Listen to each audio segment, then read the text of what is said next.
नमस्कार दोस्तों, आपका स्वागत है द बोधि टॉक पर। दोस्तों, एक समय की बात है, भगवान गौतम बुद्ध अपने शिष्यों के साथ बैठे हुए थे और उन्हें उपदेश दे रहे थे। तब उन्होंने अपने शिष्यों से कहा, क्रोध इंसान का सबसे बड़ा दुश्मन है। क्रोध करने वाला व्यक्ति खुद को हानि पहुंचाता ही है, लेकिन दूसरों को भी हानि पहुंचाता है। वह प्रतिशोध की आग में जलता है और अपने जीवन को बर्बाद करता है। उनके उपदेश खत्म हो जाने के बाद उनके शिष्यों में से एक शिष्य खड़ा होता है और उसे बोलता है, तू एक ढोंगी है, तेरी बातें मनुष्यों के रहन सहन से विपरीत है। तू जो भी कहता है उसे अपने जीवन में अनुसरण नहीं करता और दूसरों को यह सब करने कहता है। जब उसका वह शिष्य गौतम बुद्ध को उल्टी सीधी बातें कह रहा था, तब गौतम बुद्ध ने कोई प्रतिक्रिया नहीं दी और वे शांत बैठे थे। लेकिन ऐसे में वह व्यक्ति और भी ज्यादा गुस्सा हो गया और गुस्से में आकर उसने गौतम बुद्ध के मुंह पर थूक दिया। इसके बाद भी महात्मा गौतम बुद्ध को गुस्सा नहीं आया और वे शांत थे। उन्होंने अपने चेहरे से थूक को पोंछा और वह चुपचाप बैठ गए। ये सब देखकर उस शिष्य को समझ नहीं आया कि वह क्या करेगा। गुस्से में आकर वह उस जगह को छोड़कर चला गया और अगले दिन अपने घर पहुंचा।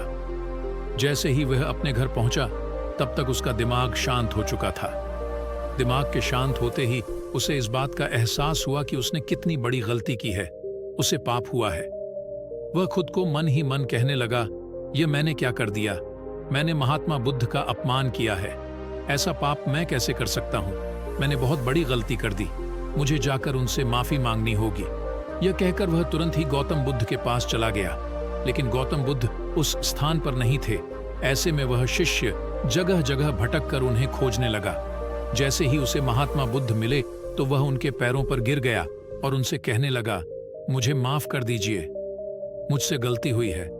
मैंने आपका अपमान किया है। मैंने यह बहुत बड़ा पाप किया है। ये सब देखकर गौतम बुद्ध ने उससे कहा, शांत हो जाओ। क्या बात है? मुझे बताओ, तुम कौन हो? गौतम बुद्ध के यह पूछने पर वह शिष्य चौंक गया। वह सोचने लगा कि महात्मा बुद्ध मुझे कैसे भूल सकते हैं? मैंने तो उनका अपमान किया था। ये सोचकर उसने महात्मा बुद्ध से पूछा, मैं वही शिष्य हूं जिससे कल आपका अपमान किया था और आप इतनी जल्दी मुझे भूल गए। महात्मा बुद्ध ने उस शिष्य से कहा, मैंने तो पहले ही वह स्थान छोड़ दिया है और तुम अभी तक वहीं खड़े हो। तुम्हें अपनी गलती का आभास हो गया है। तुम पश्चाताप कर चुके हो। अब तुम आज के दिन में जीने का निर्णय लो। यदि तुम बीते हुए कल की बातें याद करके परेशान रहोगे तो तुम्हारा वर्तमान और भविष्य दोनों बिगड़ेंगे। तुम अपनी गलती से सीखो, उसे दोहराने की जगह आज को सुधारो। हमें कल की बातों को कल में ही रखकर आगे चलना चाहिए। वह अच्छा हो या बुरा, उसके बारे में बार बार विचार नहीं करना चाहिए। मैं बीती हुई बातों को पीछे छोड़कर आगे चलता हूं और ऐसा ही हम सबको भी करना चाहिए। महात्मा बुद्ध की यह बातें सुनकर वह शिष्य और भी ज्यादा प्रभावित हुआ और उनसे बोला, मैं आज से आपकी हर बातों को माना करूंगा। उस व्यक्ति का बोझ उतर गया। वह बुद्ध के चरणों में गिर पड़ा और उसने अपना क्रोध छोड़ दिया और क्षमा का संकल्प लिया। बुद्ध ने उसके सिर पर आशीर्वाद दिया। उस दिन से उस व्यक्ति में बदलाव आया और उसके जीवन में सत्य, प्रेम और करुणा की धारा बहने लगी। इस कहानी से हमें यह सीख मिलती है कि क्रोध करना इंसान के लिए सबसे खतरनाक है। यह मनुष्य का सबसे बड़ा दुश्मन है जो उसे बर्बाद कर सकता है। इसीलिए मनुष्य को कभी भी क्रोध नहीं करना चाहिए।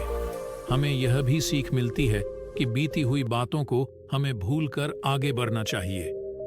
अगर कोई मनुष्य अपनी बीती हुई बातों पर ज्यादा ध्यान देता है तो उसका ध्यान पूरी तरह से भूतकाल में लगा होता है और वह इंसान कभी भी आगे बढ़ने की ओर विचार नहीं कर पाता।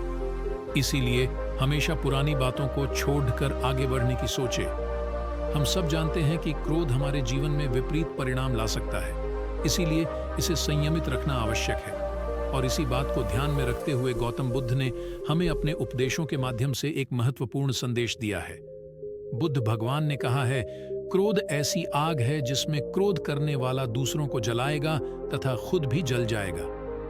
यह बात हमें समझनी चाहिए कि क्रोध हमें नुकसान पहुंचाने के अलावा खुद को भी हानि पहुंचा सकता है। जब हम क्रोध में होते हैं, हम निरंतर तनाव में रहते हैं, मन अस्थिर होता है और हमारी निर्णय लेने की क्षमता प्रभावित हो जाती है। क्रोध हमारे रिश्तों को भी नुकसान पहुंचा सकता है। जब हम क्रोध में होते हैं तो हम गुस्से में अपने पास वाले लोगों से बदले की भावना रखते हैं और उनसे अन्यायपूर्ण व्यवहार कर सकते हैं। ये हमारे परिवार, मित्र और समाज में दूसरों के साथ अच्छे रिश्ते बिगाड़ी आ सकता है। इसीलिए हमें क्रोध को संयमित रखना आवश्यक है। बुद्ध भगवान ने हमें दिखाया है कि शांति और सुख का मार्ग क्रोध से होकर नहीं जाता है। वास्तविक शांति और सुख का मार्ग अंतर्मन की स्थिति के माध्यम से प्राप्त होता है। बुद्ध भगवान ने हमें यह भी सिखाया है कि हमें पश्चाताप करना चाहिए और गलतियों से सीखना चाहिए। जब हम पश्चाताप करते हैं तो हमारी अज्ञानता और दुष्कर्मों के प्रभाव से मुक्त होने का मार्ग खुलता है। हमें आत्मसंयम का विकास करना चाहिए और क्रोध को संयमित रखने के लिए ध्यान और मेधा का विकास करना चाहिए। मेरी प्यारी साथियों, क्रोध हमारे जीवन के विपरीत परिणाम ला सकता है। हमें अपने आप को संयमित रखने की सामर्थ्य प्राप्त करनी चाहिए। हमें पश्चाताप करना और उससे सीखना चाहिए। हमें शांति और सुख की ओर बढ़ने के लाए और क्रोध को नियंत्रित करके अपने जीवन को सुखी और समृद्ध बनाने के लिए प्रयास करना चाहिए। गुस्सा करके हम अपने सामने होने वाली चीजों को सिर्फ एक तरह की नजर से देखते हैं और कई बार ऐसा व्यवहार हमें वह चीजों और नजरियों से दूर रखता है जो कठिनाइयों का सामना करने में सबसे जरूरी होते हैं। यदि आप ऐसी और मजेदार कहानियों और संदेशों को और सुनना चाहते हैं तो हमें सब्सक्राइब करें। अगर आपको एदबोधि टॉक यूट्यूब चैनल से संबंधित कोई शिकायत और सुझाव हैं तो कमेंट में बताएं और नमो बुद्धाय जरूर लिखें। आपका दिन शुभ हो। नमो बुद्धाय।